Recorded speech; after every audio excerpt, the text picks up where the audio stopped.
नमस्कार दोस्तों, विद्या education academy में आपका हार्दिक स्वागत है।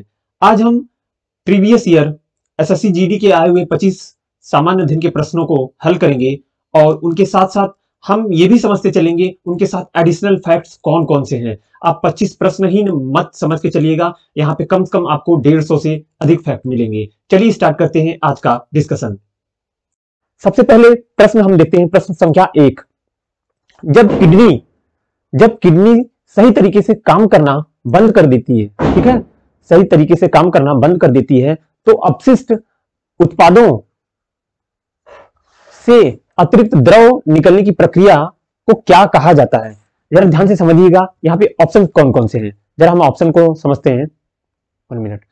देखिए यहाँ पे है निस्पंदन, शुद्धिकरण, डायलिसिस, परिसंचरण। वही हम कल की तरह देखेंगे, यहाँ लेफ्ट साइड में हम अपने सही आंसर को मार्क करेंगे और राइट साइड में जो एडिशनल फैक्ट है वो हम देखते चलेंगे। ठीक, तो सबसे पहले इसमें देखते हैं इसमें सही आंसर क्या है। इसमें देखिए सही आंसर डायलिसिस का है। डायलिसिस के द्वारा होता क्या है, देखिए डायलिसिस, अब जरा हम इतने बेसिक को समझते हैं, इसमें हम हर प्रश्न के पीछे जो बेसिक होगा उसको भी समझते चलेंगे। देखिए डायलिसिस होता है process of removing excess water. पहले जानिए किडनी का फंक्शन क्या होता है। ठीक, किडनी का फंक्शन क्या होता है, एक्सेस वाटर को रिमूव करना, जो अधिक जल है उसको रिमूव करना, और क्या जो सॉल्यूट है, टॉक्सिन्स हैं, ठीक है, उनको रिमूव करना बॉडी से। तो जब किडनी आपकी खराब हो जाती है तो आप डायलिसिस पे रखे जाते हैं, तो वो एक प्रकार से कृत्रिम किडनी के रूप में कार्य करती है। कृत्रिम किडनी कहें तो जैसे क्या होता है, वाटर, सॉल्यूट, टॉक्सिन को ये क्या करती है, फिल्ट्रेट करती है। कौन सा, डायलिसिस मशीन जो होती है। तो यहीं पे ये सवाल पूछा क्या है, जब किडनी सही तरीके से काम करना बंद कर देती है तो किस पे रखा जाता है, डायलिसिस पे। ठीक, तो इसका सही आंसर सी है, डायलिसिस। ठीक, चलिए हम यहां पे थोड़ा सा साफ करते हुए चलेंगे ताकि बहुत कंफ्यूजन ना हो। ठीक, चलिए अगला प्रश्न देखते हैं। इसका सही आंसर आपको पता चल गया, डायलिसिस। अगला देखिएगा, राजीव गांधी खेल रत्न पुरस्कार पाने वाला सबसे कम उम्र के कौन है। देखिएगा विश्वनाथ आनंद के बारे में आपको पता ही होगा, किससे संबंधित है। ये सही नहीं है, इसमें सही आंसर कौन सा है, डी है। देखिएगा, अब चलिए इसके हम कुछ फैक्ट्स देखते हैं। इसमें राजीव गांधी खेल रत्न पाने वाला सबसे कम उम्र के कौन है। देखिए इसमें सबसे कम उम्र के बताइएगा जरा, अभिनव बिंद्रा है इसमें सबसे कम उम्र के निशानेबाज। तो ये निशानेबाज थे अभिनव बिंद्रा, ठीक है, निशानेबाज, और उन्हें 2001 में पुरस्कार मिला था। ठीक, विराट कोहली पता ही होगा किसे हैं, क्रिकेट से हैं। विश्वनाथ आनंद पता ही होगा आपको किसे, शतरंज से। ठीक, ग्रैंड मास्टर। अभिनव बिंद्रा, इस प्रश्न नंबर 2 का सही जवाब है डी, अभिनव बिंद्रा। और एक और बात इसके साथ, जरा एक फैक्ट नोट करिएगा, राजीव गांधी खेल रत्न पुरस्कार का नाम अब क्या रख दिया गया है, मेजर ध्यानचंद खेल रत्न पुरस्कार। याद रखिएगा, मेजर ध्यानचंद खेल रत्न पुरस्कार, ये पता रहे आपको। ठीक, यहां से हमने 2-3 फैक्ट्स निकाले। चलिए अब अगले प्रश्न पे चलते हैं। अर्थशास्त्री कौन से, इनमें से आपसे पूछा गया है कौन से ऐसे अर्थशास्त्री हैं जिन्हें 1998 में नोबेल प्राइज प्रदान किया गया, बताइएगा जरा। देखिए ये 4 ऑप्शन है। डॉक्टर मनमोहन सिंह कभी मिला है, नहीं, बिल्कुल नहीं मिला है। अभिजीत विनायक बनर्जी, नहीं। यहाँ पे देखिए 1998 की बात है, तो इसमें जवाब क्या है, ए। तीसरे में जवाब है अमर्त्य सेन। देखिए अमर्त्य सेन को मिला क्यों था ये नोबेल पुरस्कार, कल्याणकारी अर्थशास्त्र के लिए। ठीक है, याद रखिएगा, कल्याणकारी अर्थशास्त्र में सिद्धांत उन्होंने दिया था, सोशल चॉइस के लिए जो सिद्धांत दिया था, समाज के विकास में गरीब सदस्यों की समस्याओं को, उनकी समस्याओं को निराकरण के लिए एक थ्योरी दी थी, उस थ्योरी के लिए इन्हें नोबेल प्राइज मिला था। चलिए आगे चलते हैं। और एक और बात देखिए, यहाँ पे देख लीजिए एक फैक्ट डॉक्टर मनमोहन सिंह के बारे में। रघुराम राजन के बारे में आपको पता होगा, आरबीआई के एक्स गवर्नर रह चुके हैं। ठीक, और डॉक्टर मनमोहन सिंह के बारे में पता होगा आपको, 19 जब एलपीजी का रिफॉर्म आया, ठीक है, कौन सा, एलपीजी, उदारीकरण, निजीकरण और क्या, वैश्वीकरण, इसके पाइनियर माने जाते हैं, ये अग्रदूत थे। और सरकार उस समय प्राइम मिनिस्टर कौन था, पीवी नरसिम्हा राव। नरसिम्हा राव के समय ही ये वित्त मंत्री थे। इन्हीं की वजह से ये उदारीकरण की नीति और वैश्वीकरण की नीति और प्राइवेटाइजेशन, प्राइवेटाइजेशन की नीति आई। चलिए अगला फैक्ट हम देखते हैं क्वेश्चन नंबर 4 में, सॉरी क्वेश्चन नंबर 4 देखते हैं। लक्षद्वीप द्वीप समूह में स्थित है। जरा ये देखिएगा, ये प्रश्न है क्या, ये सीधा सा आपसे ये पूछा है कि लक्षद्वीप किधर है, अरब सागर में है कि बंगाल की खाड़ी में है। ये तो आपको पता ही होगा, ये मैपिंग से सवाल है, बार बार आपको पता है। बंगाल की खाड़ी की तरफ कौन सा है, अंडमान निकोबार, ठीक। अरब अरब सागर की तरफ, अरब की तरफ कौन सा है, अरब सागर की लक्षद्वीप है, लक्षद्वीप। और एक और बात, ये लक्षद्वीप जो है, ये इसमें सही आंसर क्या होगा, अरब सागर। और लक्षद्वीप जो है ये सबसे छोटा केंद्र शासित प्रदेश है, याद रहे, सबसे छोटा केंद्र शासित प्रदेश लक्षद्वीप। चलिए अगला प्रश्न देखते हैं। लठमार होली कहां मनाई जाती है। देखिए लठमार होली, ये देखिए बनारस से कंफ्यूज मत होइएगा, इसमें पहले मैं आपको सही आंसर बता दे रहा हूं, सही आंसर ए है। अब जरा देखिएगा इसकी बेसिक हम लोग समझते चलते हैं। लठमार होली, देखिए बनारस जो ये बनारस वाराणसी, इसको मत समझ लीजिएगा, यही कंफ्यूजन इसी से होगा। ये वाराणसी नहीं, ये बरसाना है, ठीक है, बरसाना को वाराणसी बोला जाता है। ये कहां पे, मथुरा में है, ठीक। तो मथुरा में होता क्या है, ये मथुरा किससे संबंधित है, भगवान श्री कृष्ण से, ठीक, भगवान श्री कृष्ण से संबंधित है। तो मथुरा में क्या होता है, जिसको बनारस आप यहां पे समझ रहे हैं ना, ये बरसाना है। तो बरसाना की महिलाएं और नंदगांव की पुरुष, ठीक है, ये होली खेलते हैं आपस में, तो यही है लठमार होली। पता चल गया आपको कहां से है, मथुरा और बनारस और नंदगांव की जो पुरुष होते हैं और बनारस की महिलाएं, ये इस होली में भाग पार्टिसिपेट करती हैं। तो पांचवी का आंसर हो गया ए। चलिए हम इसको इरेज कर लेते हैं थोड़ा से।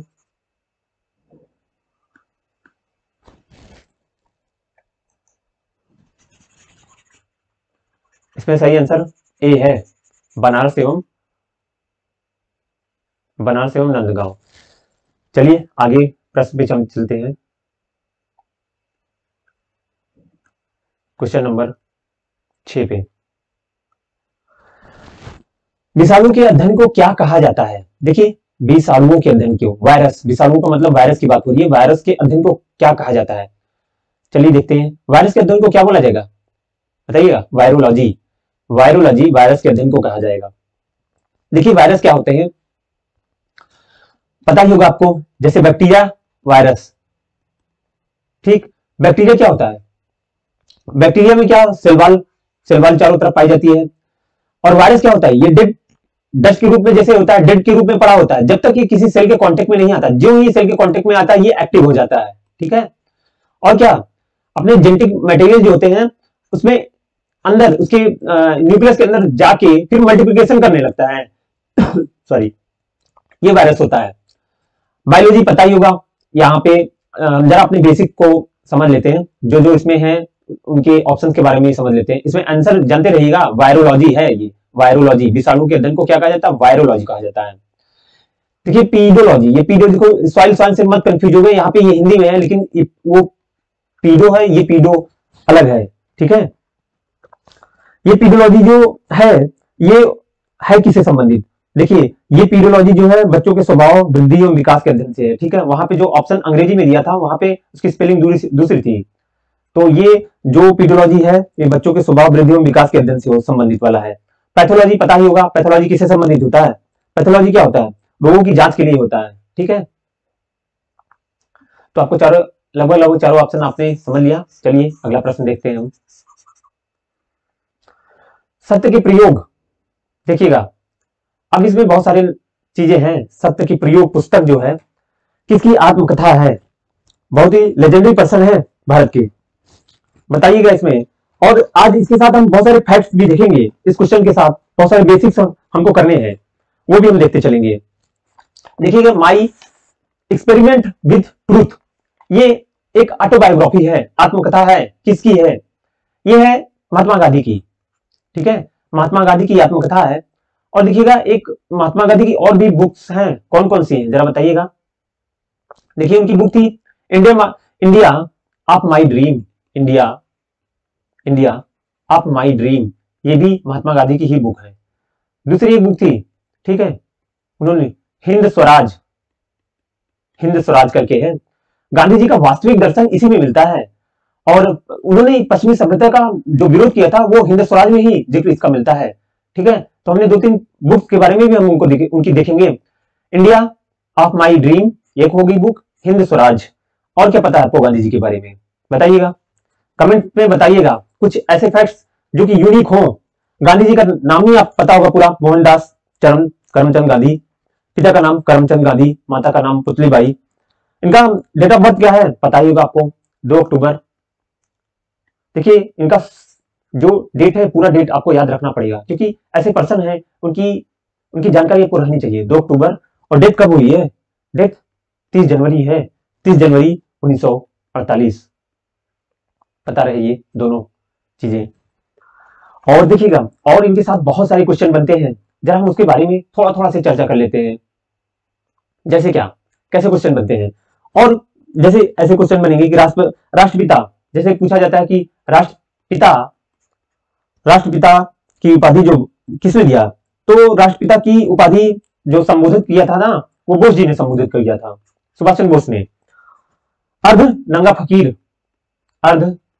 फकीर किसने कहा था? विंस्टन चर्चिल ने कहा था।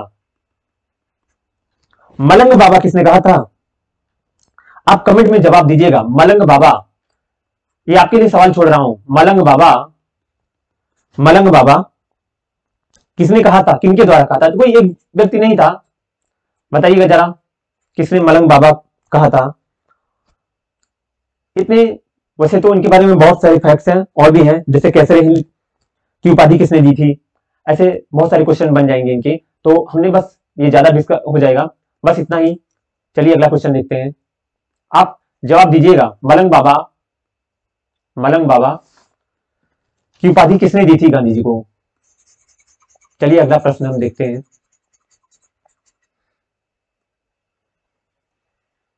जम्मू कश्मीर को कौन सा अनुच्छेद या किस धारा के तहत विशेष दर्जा दिया गया है?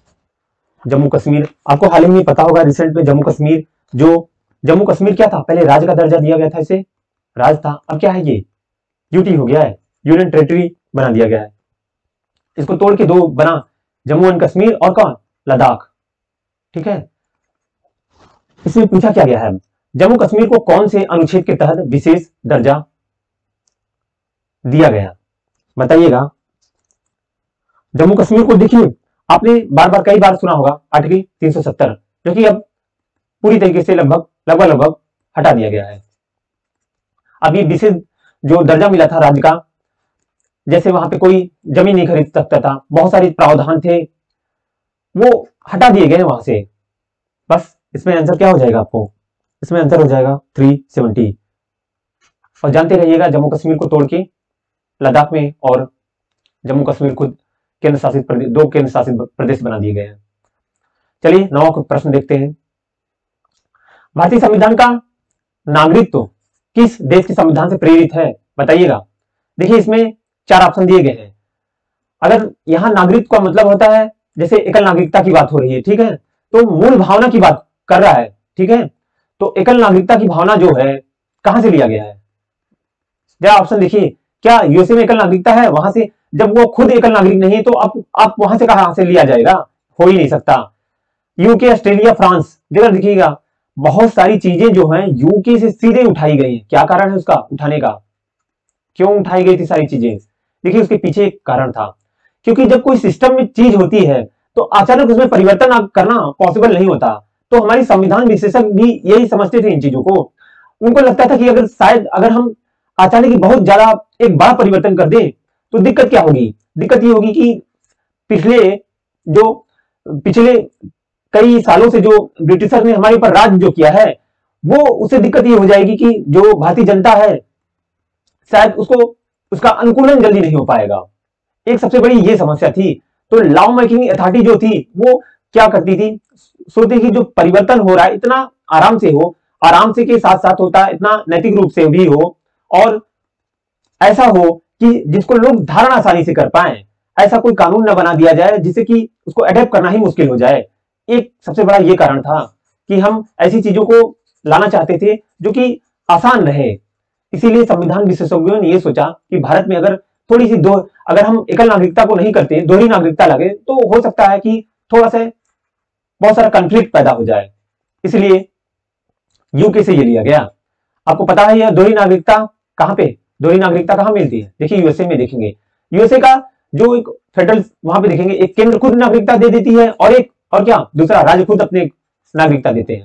और नागरिकता के कौन से उदाहरण, स्विट्जरलैंड जैसे देख लेंगे, स्विट्जरलैंड में दोहरी नागरिकता है।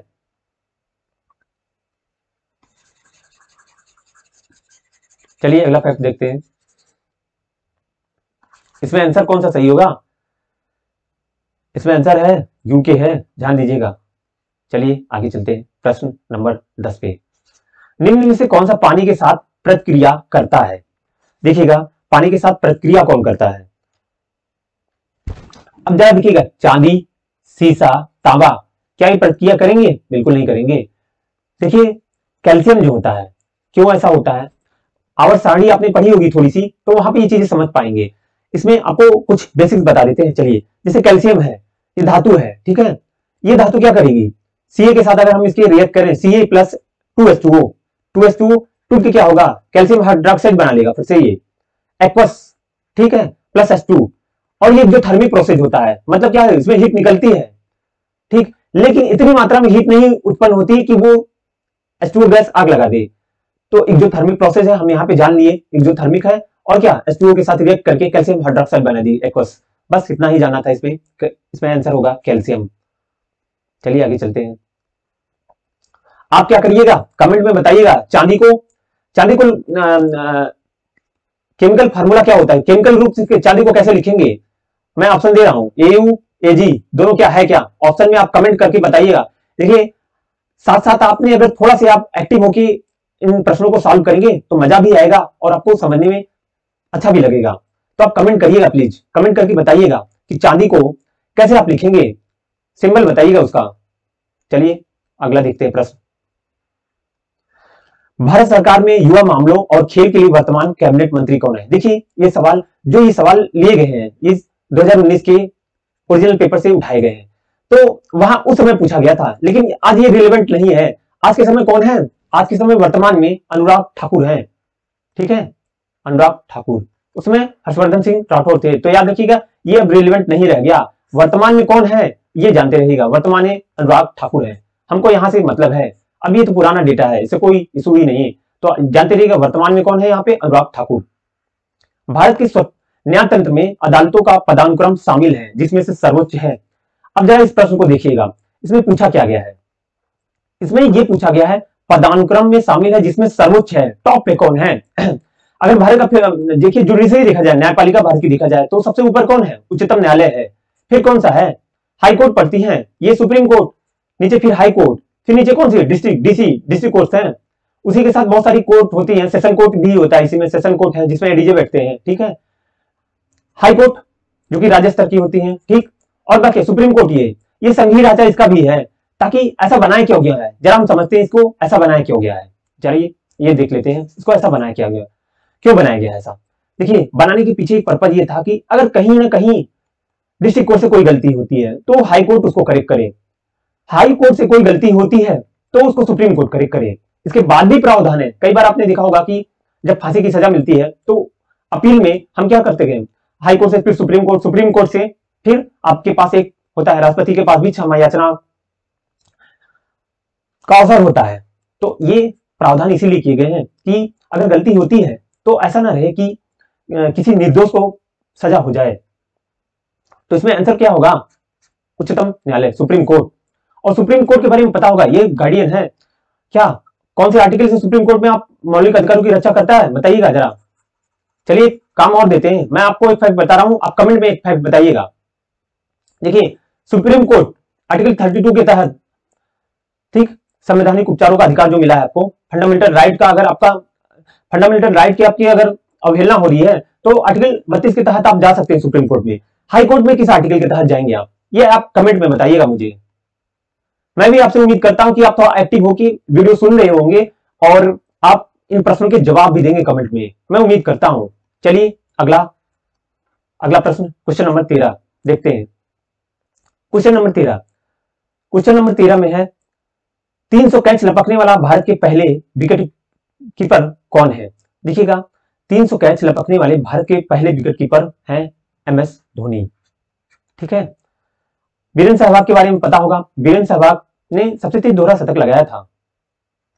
ठीक है, और पूरे वर्ल्ड में अगर कहा जाए तो 30 से अधिक लोग हैं जो कि तीसरे शतक में आ जाएंगे, लगभग 26 है, और फर्स्ट क्लास में 4 जोड़ दिया जाए तो। लेकिन अगर ध्यान से देखो तो कुछ ही लोग हैं, जैसे ब्रायन लारा, ठीक है, वेस्ट इंडीज के, क्रिस गेल वेस्ट इंडीज, और ऑस्ट्रेलिया के डॉन ब्रैडमैन, ये ही, और प्लस ये सहवाग, यही 4 लोग ऐसे हैं जिन्होंने एक बार से अधिक 13 शतक मारा है। ये 4 लोग ऐसे हैं वर्ल्ड में, नाम याद रहे, लारा, गेल और कौन से, सहवाग और डॉन ब्रैडमैन, काफी फेमस नाम है डॉन ब्रैडमैन। और बाकी सौरभ गांगुली के बारे में पता ही होगा, रॉयल बंगाल टाइगर जिसे बोला जाता था। सुरेश रैना के बारे में पता होगा, यूपी से ही बिलोंग करते हैं। चलिए आगे चलते हैं, आगे का फैक्ट देखते हैं। क्वेश्चन नंबर 14, इसमें आंसर पता ही हो गया। क्वेश्चन नंबर 13 में देख लीजिएगा, क्वेश्चन नंबर 13 में क्या है, धोनी है इसमें आंसर। ठीक है, क्वेश्चन नंबर 14, जून 2018 में भारतीय फुटबॉलर खिलाड़ी सबसे ज्यादा गोल करने वाले खिलाड़ी बने। देखिए इसमें कौन सा है, भूटिया भी पता होगा आपको, फुटबॉल से संबंधित है। इसमें सुनील छेत्री हैं, अब इन्होंने मेसी को छोड़ दिया पीछे। ठीक है, नंबर 1 रोनाल्डो है गोल में, ठीक, दूसरे पे ये आ गए हैं, मेसी को पीछे छोड़ दिया, मेसी तीसरे पे आ गए। मेसी कहां के खिलाड़ी हैं, मेसी अर्जेंटीना। ठीक है, बाकी रोनाल्डो पता ही होगा आपको, कमेंट में बताइएगा रोनाल्डो कहां के हैं। छेत्री पता ही होगा कहां के हैं। चलिए आगे चलते हैं, क्वेश्चन नंबर 15 पे चलते हैं। इसमें सुनील छेत्री है, याद रखिएगा। हवा महल कौन से शहर में स्थित है? ठीक, हवा महल कौन से शहर में स्थित है? देखिए दिल्ली, जयपुर, आगरा, गुजरात, 4 ऑप्शन है। आंसर मैं आपको बता देता हूं, आंसर इसमें जयपुर है। ठीक, जयपुर आंसर है। अब चलिए कुछ बेसिक हम अपने को समझते हैं। यहाँ पे बेसिक है क्या, इसमें क्या क्या समझने लायक है। देखिए हवा महल बनवाया किसने? महाराजा सवाई सिंह ने। ठीक, महाराजा सवाई सिंह ने बनवाया। इसमें देखिए हवा महल क्यों कहा जाता है, बहुत सारी खिड़कियां हैं। ठीक है, पैलेस ऑफ विंड इसे बोला जाता है, इसे इसीलिए पैलेस ऑफ विंड। ठीक है, बहुत सारी खिड़कियां हैं, इसीलिए इसे हवा महल बोला जाता है। किसे? जयपुर में जो हवा महल है उसे पैलेस ऑफ विंड बोला जाता है। वो बस हिंदी का कन्वर्जन है इंग्लिश में। जरा दिल्ली में बताइएगा कौन कौन से हैं इंपॉर्टेंट मॉन्यूमेंट्स। कुतुब मीनार किसने बनवाया? कुतुबुद्दीन ऐबक ने, पता ही होगा आपको। कुछ नाम ले लेते हैं, तुगलकाबाद किसने बनवाया? तुगलक ने, फिरोज शाह तुगलक ने। जंतर मंतर किसने बनवाया? सवाई माधव सिंह। और बताइएगा लाल किला किसने बनवाया? लाल किला शाहजहां ने। मैं कुछ नाम ले रहा हूं ताकि आपको रिकॉल हो जाए। हुमायूं का मकबरा किसने बनाया? हुमायूं की बेगम ने बनवाया था। ये तो दिल्ली के मॉन्यूमेंट्स हो गए। अब जरा देखिए, दिल्ली के हो गए, जयपुर के हो गए, जरा आगरा के कुछ बता दीजिए। आगरा में कौन कौन सा है? एतामुद्दौला का मकबरा। ठीक है, एतामुद्दौला का मकबरा।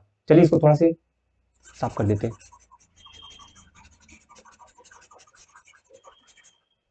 वन मिनट, चलिए बताइएगा एतामुद्दौला का मकबरा किसने बनवाया? देखिए एतामुद्दौला का मकबरा नूरजहां ने बनवाया था।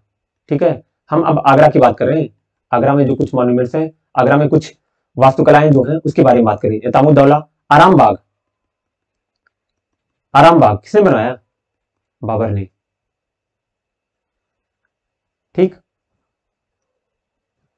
चलिए समय थोड़ा कम है, इसको हम अपनी डिस्कशन को और तेज थोड़ा करते हैं। क्वेश्चन नंबर 16 पे आ जाते हैं। सरकारी रसीदें हैं जो विमोचन योग्य है, रिडीमेबल है, नहीं है, सॉरी इसमें पूछा है नहीं है, ध्यान दीजिएगा। देखिए अगर रिडीम करना क्या मतलब होता है? रिडीम जैसे आप कोई रिवार्ड पॉइंट पाते हो उसको रिडीम करना, मतलब बजा देते हो जैसे कहते हैं, रिडीमेबल। ठीक, तो यहाँ पर ध्यान देने की बात है। उसी तरह क्या है, सरकारी रसीदें जो विमोचन योग्य है, नहीं सॉरी बार बार मैं भूल जा रहा हूं, नहीं यहाँ पे पूछा है, तो कौन सा होगा? देखिए सरकारी जो राजस्व रसीदें होती हैं, ठीक है, राजस्व रसीदें होती हैं, वो रिडीम उसको नहीं कर सकते, इसमें यही है। चलिए आगे चलते हैं। निम्न में से कौन सी धातु सबसे अधिक तन्य होती है? देखिए सबसे अधिक तन्य, अब जरा ऑप्शन देखना, इसको हल कैसे, देखो आप क्या करते हो, बहुत सारी चीजें रखते हो, जरा कुछ सोच के इसको पीछे के जो टैप होता है, एग्जामिनर आपसे जानना क्या चाह रहा है ये जरा समझने की कोशिश किया है। उसके पीछे ये नहीं कि आपने वो लगा दिया सी सही है डी सही है, इससे नहीं मतलब है एग्जामिनर को। एग्जामिनर आपके पीछे आपने जाता, आपने कुछ पढ़ाई होगी कि बेसिक है कि नहीं, आपने अगर टेंथ स्टैंडर्ड के भी सवाल ऐसे बनते हैं कि लॉजिकल होते हैं थोड़ा से, जरा समझिएगा। निम्न में से कौन सी धातु में सबसे अधिक तन्य है, तो इसमें से आपसे पूछ क्या रहा है, जरा इसकी पृष्ठभूमि को समझते हैं। ये पूछना चाह रहा है कि आपको पीरियोडिक टेबल आपने कभी पढ़ा है कि नहीं, ये जानना चाह रहा है। पीरियोडिक टेबल में जो ये सारे सवाल आपसे मिल रहे हैं, इसके पहले भी एक मिला सवाल, वो देखिए पीरियोडिक टेबल से सीधे सीधे केमिस्ट्री से उठाए गए हैं। ऐसा नहीं कि वो फैक्चुअल आप रट के सवाल दे पाओ, इसमें थोड़ा सी लॉजिक लगता है। अब देखो एल्युमिनियम, सोना, तांबा, लोहा, तो देखो ये हो गया, तांबा हो गया, एल्युमिनियम हो गया, लोहा, ये अधिक तन्य है क्या? देखिए तन्यता का मतलब इसमें पूछा है इनमें सबसे अधिक तन्यता की बात क्या है, तो देखो इसमें सबसे अधिक तन्यता लोहे की होती है। जरा दिमाग से जरा सोचो भी तो, जरा सोचोगे, बहुत सारे जो आभूषण बनते हैं, ठीक है, आप देखोगे क्या होता है, जो सुनार होता है वो क्या करता है, बहुत सारे आभूषण को पीट पीट के ही फैलाता है ना, उसमें तन्यता बहुत होती है, इसीलिए इतना बारीक बारीक देखोगे जो आकृतियां हैं उसमें सोने में बना दिया जाता है। आप अंगूठी बनवाओ, चाहे कुछ भी बनाओ, हार बनवाओ, तो देखोगे उसकी तन्यता के कारण इसमें बहुत सारी आकृतियां बन जाती हैं आसानी से। ठीक है, तो यहाँ पे समझ लिया आपने कौन सा हो गया सबसे अधिक तन्यता। देखिए मैंने आपको यहाँ पे केमिस्ट्री वाले लॉजिक से नहीं बताया, अगर आप इसको आम लॉजिक से भी सॉल्व कर सकते हैं, पर याद रहे कि सबसे अधिक तन्यता इसमें से इन चारों ऑप्शन में से कहां पहुंच जाएगी, किसमें, गोल्ड में। और ये भी पता रहे कि जैसे ये जो तत्व होते हैं बहुत सारे, कौन कौन से, जैसे सोडियम, पोटेशियम, ये इसमें तन्यता नहीं होती है, इसलिए यहाँ पे सोना सही हो गया। चलिए आगे देखते हैं। गांधी इरविन समझौता भारत की निम्नलिखित, सॉरी क्या हो गया, गांधी इरविन समझौता भारत के निम्नलिखित में से किस आंदोलन से संबंधित था। अब जरा देखते हैं गांधी इरविन समझौता क्या था पहले। चलिए अपने बेसिक को पहले करते हैं, मैं आपको जवाब दे रहा हूं एक तरफ बाएं तरफ, और फिर इसमें आपको जवाब दे दूं। इसका जवाब है 18 का 1। अब जरा कुछ बेसिक देख लेते हैं, बेसिक में थोड़ी सी हिस्ट्री इसकी समझते हैं, क्या क्या था। सबसे पहले हम सबने अवज्ञा आंदोलन के बारे में समझते हैं जरा। सबने अवज्ञा आंदोलन था क्या, इसमें क्या हुआ। देखिए सबने अवज्ञा आंदोलन में होता क्या है कि गांधी जी ने, उन्होंने कहा कि एक कांग्रेस वर्किंग कमेटी ने पूर्ण स्वराज्य प्राप्त करने के लिए सबने अवज्ञा आंदोलन करने का जो गांधी जी ने अधिकार महात्मा गांधी को दे दिया गया। ठीक है, तो इसके अंतर्गत उन्होंने देखा होगा कि नमक तोड़ो आंदोलन, आपने देखा होगा, नमक कानून तोड़ा गया, नमक का जो कानून था नमक बनाने वाला उसको तोड़ा गया। ठीक, सॉरी, नमक कानून जो बना, नामक कानून तोड़ा गया। इसके बाद इसमें मेनली सबने अवज्ञा आंदोलन में क्या था, जैसे सरकारी जो सेवाएं थी, सरकारी शिक्षालय, विदेशी शराब व अफीम की दुकानों पर धरना देना, विदेशी वस्तुओं का बहिष्कार किया जाता था। किसमें, सबने अवज्ञा आंदोलन में विदेशी वस्तुओं का बहिष्कार करना, ये सभी किया गया इसमें। और देखिए इसी के क्रम में आप देखा होगा 12 मार्च जो होता है, फेमस होता है 12 मार्च 1930 में, क्या होता है 12 मार्च 1930 में गांधी जी ने 1878 समर्थकों के साथ जो साबरमती से कहां तक की, दांडी तक की यात्रा की थी। ठीक है, ये सब एक चेन है घटनाओं का, सबने अवज्ञा आंदोलन में ही सब जुड़ा हुआ है, इसी के तहत हो रहा था। और एक फेमस व्यक्ति है कौन, सुभाष चंद्र बोस। सुभाष चंद्र बोस ने जो ये आंदोलन हुआ, उन्होंने दांडी मार्च को, लास्ट में जो दांडी मार्च वाली बात हो रही थी, दांडी मार्च को उन्होंने किसे कंपेयर किया था, ये भी पूछा गया है। बोस ने कहा कि जो गांधी जी का दांडी मार्च है वो नेपोलियन के पेरिस मार्च से संबंधित है। जैसे नेपोलियन के पेरिस मार्च जो हुआ था, ठीक है, पेरिस तक उसने जो मार्च किया था, उन्होंने गांधी जी की दांडी यात्रा को भी वैसा ही कहा। ठीक है, और उन्होंने मुसोलिनी से भी तुलना की थी, मुसोलिनी की कहा कि मुसोलिनी का जो रोम का मार्च है वो भी इसी दांडी यात्रा जैसा है। किसने कहा, सुभाष चंद्र बोस ने। बहुत सारे फैक्ट आपको पता चल रहे हैं, देखिए ज्यादा फैक्ट बताया जा रहे हैं, लेकिन ये नोट करना आपका काम है। इन चीजों को आप समझिएगा और उसको नोट डाउन भी करते चलिएगा। मैंने आपको पहले ही बता दिया था, अपना पर्पज ये नहीं है कि केवल ऑप्शन टिक करके यहां से निकल जाएं। सबने अवज्ञा आंदोलन के बारे में आपने जान लिया। ठीक, चलिए इसमें आंसर आपको पता ही हो गया। अब हम इसी ऑप्शन नंबर बी की बात करते हैं। चलिए क्रम में चलते हैं। सबसे पहले हम रोलेट एक्ट की बात कर लेते हैं, ठीक है, जरा रोलेट एक्ट की बात कर ले। रोलेट एक्ट में क्या हुआ, देखिए रोलेट एक्ट 8 मार्च 1919 में आया, ठीक है। तो रोलेट एक्ट था क्या, देखिए रोलेट एक्ट में था कि अगर ये लाया क्यों गया, इसमें क्या था, संदेह मात्र पे ही गिरफ्तार कर लिया जाता था, ठीक है। और इसलिए लाया गया कि अंग्रेज चाहते थे कि उनके सामने सबसे बड़ी समस्या थी कि इतना विद्रोह उत्पन्न हो रहा था, तो वो चाहते थे कि हमको ऐसा अधिकार मिले कि हम किसी को संदेह पे ही उठा ले, संदेह पे गिरफ्तारी हो जाए। इसीलिए इसको वकील बिना दलील क्या कहा जाता है, वकील बिना दलील बिना अपील, ठीक है, बिना अपील का कानून बताया गया इसे, ठीक। रोलेट एक्ट ये है, इसके बारे में इतना फैक्ट आपको पता रहे।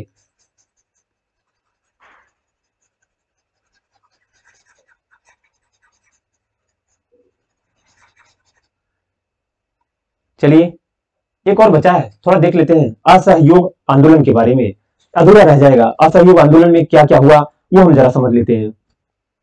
भारत छोड़ो, अभी एक और बचा है भारत छोड़ो आंदोलन, जरा असहयोग आंदोलन हम देख लेते हैं। असहयोग आंदोलन, असहयोग आंदोलन में क्या हुआ, देखिए 1 अगस्त 1920 को, 1 अगस्त 1920 को असहयोग आंदोलन स्टार्ट होता है और 1 वर्ष में स्वराज का नारा दिया गया और कहा गया कि अंग्रेजी सरकार शैतान है। और इसी के लिए इसी में असहयोग आंदोलन में ही देखिएगा तिलक स्वराज फंड बनाया गया था, तिलक स्वराज फंड बनाया गया और केवल 6 महीने में 1 करोड़ रुपए से अधिक इकट्ठा हो गए थे इसमें, ठीक है।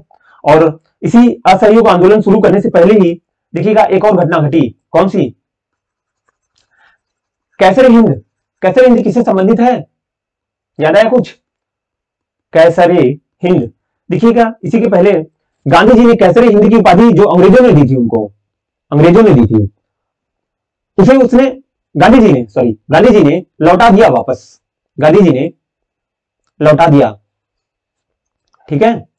इसी असहयोग आंदोलन में ही ये सारी घटनाएं हो रही हैं।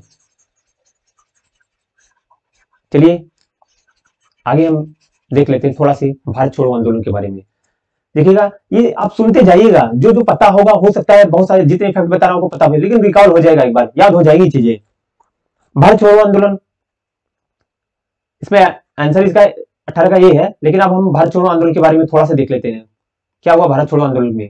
देखिए भारत छोड़ो आंदोलन में क्या होता है, ये देखिए 7 से 8 अगस्त माना जाता है 1942, ठीक है। इसमें क्या हुआ, जो क्रिप्स प्रस्ताव था ना, ठीक है, क्रिप्स प्रस्ताव की असफलता पे, ठीक है, तो असफलता के बाद क्या होता है, और एक और कारण था, देखिए उधर हम संवैधानिक सुधार की बात कर रहे थे, अपने संविधान की मांग हो रही थी, उधर क्या था, उधर फिर जापान के आक्रमण का भी खतरा था, ठीक।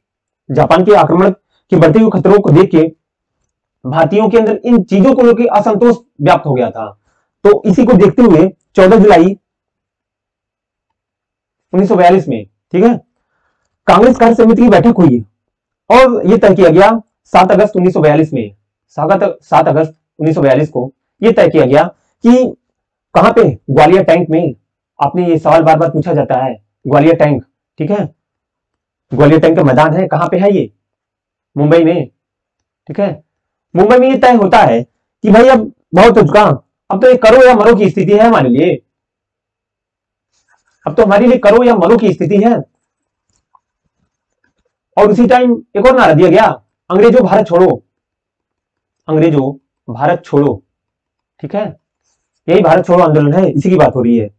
और एक महत्वपूर्ण फैक्ट मैं बताऊं, जो 9 अगस्त 1942, ठीक है, 9 अगस्त 1942 को आंदोलन शुरू होते ही होता क्या है, एक ऑपरेशन चलाया गया था, उसका नाम था ऑपरेशन जीरो हावर। ऑपरेशन जीरो हावर किस लिए चलाया गया था ये, इसके तहत क्या था, महात्मा गांधी, मौलाना कलाम, ठीक, और कांग्रेस के जो प्रमुख नेता है वो गिरफ्तार हुए, किस ऑपरेशन के तहत, ऑपरेशन जीरो हावर के तहत, ठीक है, याद रखिएगा ये। चलिए आगे चलते हैं, बहुत हुआ इसमें, बहुत सारे फैक्ट देख लिए हमने। अगला देखते हैं, पूंजी उत्पादन के दौरान विविध कच्चे माल और हाथ पर पैसों को संदर्भित करती है। देखिए यहाँ पे थोड़ा सी हिंदी क्लिष्ट है इसकी, ठीक है, तो जरा समझते हैं क्या है ये। यहाँ पे देखिएगा पूंजी उत्पादन के दौरान विविध कच्चे माल और हाथ पर पैसों, ये देखिए लिक्विडिटी की बात कर रहा है, ठीक है, ये लिक्विडिटी तरलता की बात कर रहा है। तो इसमें क्या होगा, ये को संदर्भित करता है, ये क्रियाशील, ठीक है। पूंजी उत्पादन के होता क्या है, कोई फैक्ट्री है, ठीक है, तो अगर जो उसके कच्चे माल है प्लस उसमें जो हाथ में पैसा है वो क्या है, उसका तरलता, लिक्विडिटी तो है, ठीक है, वो क्रियाशील होनी चाहिए। अगर पूछा संदर्भित करता है तो क्रियाशील को, यह स्थायी तो हो ही नहीं सकता, भौतिक भी नहीं होगा, मानवीय भी नहीं होगा, तो क्रियाशील ही होगा इसमें, सी, ऑप्शन सी। चलिए आगे देखते हैं, निम्नलिखित में से कौन सा फ्रांसीसी क्रांति के आदर्शों से प्रेरित था। देखिएगा इसमें टीपू सुल्तान होगा, सही है, ये मैसूर के शासक थे और ये फ्रांसीसियों से इनकी मित्रता थी कई बार। और उसका कारण क्या था फ्रांसीसियों से मित्रता करने का, देखिए उस समय अंग्रेजों से खतरा था, ठीक है, तो और फ्रांसीसियों के पास उन्नत टेक्नोलॉजी थी, ठीक, तोपों की टेक्नोलॉजी, तो उनसे लड़ना था, अगर अंग्रेजों को हराना था तो किसी दूसरे की मदद लेंगे, ठीक है, और किसी मजबूत इंसान से मदद लेंगे। तो इसीलिए शायद टीपू सुल्तान, मैसूर का जो शासक था, उसने ये सोचा कि अगर फ्रांसीसियों से मदद लेंगे तो शायद ये हो सकता था, इसीलिए उसको आदर्श भी मानता था, तो उनके आदर्शों से प्रेरित था। चलिए आगे चलते हैं। पत्ते की निचली सतह पर छोटे छिद्रों को क्या कहते हैं, उनको क्या कहते हैं, उनको स्टोमेटा बोलते हैं, जो रंध्र, ठीक है, यहाँ पे रंध्र है, सी सही है, रंध्र, पत्तियों के जो रंध्र होते हैं, पत्तियों के नीचे निचली सतह पर रंध्र होते हैं, ठीक, जिनसे क्या होता है, ट्रांसपायरेशन, वाष्पोत्सर्जन होता है। जब पौधों में क्या होता है, पौधों में जल की अधिक मात्रा हो, बढ़ना शुरू कर दी गई, नॉर्मली भी होता है, लेकिन अगर बहुत ज्यादा अधिक मात्रा होने लगती है तो वाष्पोत्सर्जन तेज कर देते हैं, ताकि क्या हो, प्लांट सर्वाइव कर पाए, ऐसा ना हो कि ज्यादा पानी से भी प्लांट सूख जाए। तो ये हो गया, इसमें जानते रहिएगा इसके कुछ बेसिक्स, आप जरा कमेंट में बताइएगा, ठीक है। किस तत्व से ट्रांसपायरेशन प्रभावित होता है, किस तत्व से ट्रांसपायरेशन प्रभावित होता है, उसकी कमी से, किस तत्व से स्टोमेटा का खुलना या बंद होता है, बताइएगा। चलिए आगे चलते हैं। प्राय प्रकृति में रेतीली और गुण में लवणी होती हैं। देखिए शुष्क मिट्टियां भी इसमें, देखिए शुष्क मिट्टियां जो होते हैं प्राय प्रकृति में रेतीली, गुण में लवणी होती है, ठीक है, इसमें ऑप्शन ए सही हो जाएगा। चलिए अगला देखते हैं। देखिए काली मृदा उर्दा के बारे में लैटराइट जलोढ़ जान ही रहे होंगे आप, ठीक है, एल्बियम एक होती है, ह्यूमस के बारे में पता ही होगा। चलिए जल्दी से खत्म करते हैं इस डिस्कशन को। भारतीय उपखंड में जन्म लेने वाला कौन सा भक्ति संगीत सूफी भक्ति संगीत का एक रूप है, बताइएगा। इसमें भारतीय उपखंड में जन्म लेने वाला कौन सा भक्ति संगीत सूफी भक्ति संगीत का एक रूप है। देखिए ध्यान से देखिएगा, इसमें बसंत गीत, तीज गीत, ज्यादातर क्या लोकगीत मिलेगा आपको, लेकिन यहाँ पे पूछा क्या है, भक्ति संगीत से मतलब सूफी की बात कर रहा है। आप देखिएगा कव्वाली जो होता है, इसमें पहले हम देख लें आंसर इसका सही क्या है, ए है कव्वाली। अब जरा इसके बेसिक को हम जरा समझते हैं और ये किससे संबंधित है ये भी हम देख लेते हैं इसके तहत। देखिए यहाँ पे है क्या, जो कव्वाली है इसके जनक कौन माना जाता है, देखिए कव्वाली का जनक माना जाता है अमीर खुसरो को। कौन, अमीर खुसरो, ठीक है। खुसरो का जन्म कहां पे होता है, देखिए इनका जन्म पूछा गया कई बार, एटा में, एटा जिले में। और देखिए खुसरो की देन क्या क्या है, खुसरो किसके शिष्य थे, ये भी कई बार पूछा गया है। खुसरो किसके शिष्य हैं, निजामुद्दीन औलिया के, निजामुद्दीन औलिया के शिष्य हैं खुसरो। और इनका जो खुसरो थे ये खिलजी और तुगलक के राज कभी भी रह चुके हैं, खिलजी और तुगलक वंश में राज कभी भी थे, ठीक। अमीर खुसरो ने वीरा, देखिएगा इनके साथ बहुत सारी चीजें हैं जो आपको पता रहनी चाहिए। वीरा और सारंगी को मिला के सितार बनाया खुसरो ने, ठीक है, खुसरो की ही देन है ये। और क्या पता चला, इन्हें क्या बोला जाता है, तोताए हिंद भी बोला जाता है खुसरो को, तोताए हिंद। इतनी चीजें हैं खुसरो के साथ। और कुछ है, एक फैक्ट और छूट रहा है क्या कुछ, देखिए जब खुसरो की गुरु की मृत्यु हो जाती है, ठीक है, तो उसके बाद उनके वियोग में इनकी भी मृत्यु हो जाती है, ठीक है। बहुत चिंतित हो जाते हैं ये अपनी गुरु की मृत्यु से। तो इनके गुरु जो निजामुद्दीन औलिया हैं उनका मकबरा दिल्ली में है, उसी के ठीक पास इनका भी कब्र है इनकी, ठीक है। ध्यान में रहे, निजामुद्दीन औलिया। और आपने देखा होगा निजामुद्दीन औलिया के नाम पे वहां बड़ा स्टेशन भी है, निजामुद्दीन औलिया टर्मिनल, निजामुद्दीन टर्मिनल। चलिए अगला चलते हैं, क्वेश्चन नंबर 24 में, निम्न में से कौन सी सिंधु नदी उपनदी नहीं है? सिंधु नदी की उपनदी नहीं है। देखिए आपको पता ही होगा गंगा नदी तंत्र, खुद अगर पूरे भारत की बात करें उत्तर में तो एक सिंधु नदी तंत्र, ठीक है, सिंधु प्रमुख नदी तंत्र की बात करेंगे, सिंधु है, गंगा है, और कौन सी? ब्रह्मपुत्र है, ठीक है। तो इसमें कौन सी नदी तंत्र नहीं है? गंगा, जो खुद एक नदी तंत्र है, इसमें बहुत सारी इसकी नदियां सहायक नदियां हैं, रावी, चेनाब, झेलम, ये पता ही होगा सिंधु से संबंधित है, तो इसमें आंसर गंगा है। चलिए अगला देखते हैं, जम्मू कश्मीर के बंजारी हैं। देखिए जम्मू कश्मीर के बंजारी कौन से हैं इसमें? गुज्जर बकरवाल। गुज्जर बकरवाल जो होते हैं ये जम्मू कश्मीर के बंजारी हैं, और क्या करते हैं? भेड़ बकरियां चराते हैं, ठीक है। शेरपा, शेरपा पता ही होगा, आपको पता होगा हिमालय के क्षेत्र में पाए जाते हैं, पहाड़ियों पे चढ़ाई के लिए एवरेस्ट वगैरह जो होते हैं वो शेरपा ही होते हैं, ठीक है। चलिए आज के डिस्कशन में बस इतना ही, उम्मीद करते हैं कि आपको ये डिस्कशन अच्छा लगा होगा। और एक बात याद रखिएगा, हम इतनी मेहनत कर रहे हैं, उसके साथ में आप करिएगा, जो क्वेश्चन आपसे कमेंट में देने के लिए कहा जाता है आप कमेंट में उसका जवाब जरूर दीजिएगा। हम उम्मीद करते हैं यही हमारा मोटिवेशन भी होता है, इतनी मेहनत इसीलिए की जाती है कि आप भी साथ उसमें बड़े लगाव के साथ जुड़े रहिएगा, क्योंकि मजा तभी है ना जब आपकी तरफ से भी कुछ क्वेश्चन हो, रिप्लाई हो, तभी दोनों तरफ से ऐसा ना हो कि बस एक मोनोपोली हो जाए या फिर एक मोनो डायलॉग हो जाए, दोनों तरफ से संवाद होना चाहिए।